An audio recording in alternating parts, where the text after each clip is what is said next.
Good morning and welcome to the news brief on Niger Live Television. I am Faith Pama.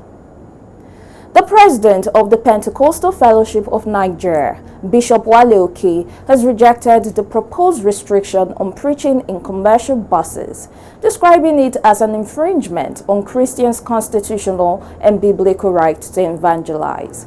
He said members of the fellowship would continue preaching the gospel and resist any attempt to enforce such a measure.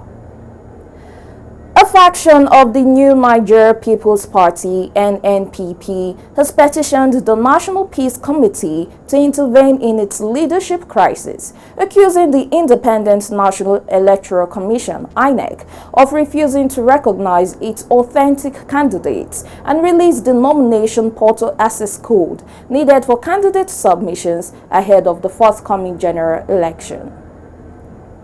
The National Youth Service Corps (NYSC) has warned that prospective corps members will not be mobilized for national service unless they obtain clearance from the National Electronic Registration Database (NERD).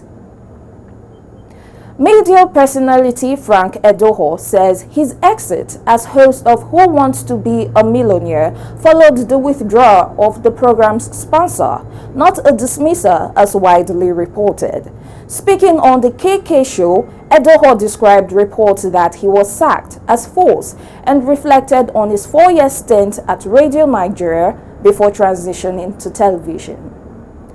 Lagos State Governor Babajide Sanwo-Olu has assured that the state is ready to host this year's CAF Award following an inspection of the National Theatre by a 5-member delegation from the Confederation of African Football (CAF. The inspection assessed the venue's preparedness for the Continental Awards ceremony. And that concludes the news brief on Niger Live TV. Stay tuned for more in-depth stories from our Globe in View. I am Faith Pama. Thanks for watching.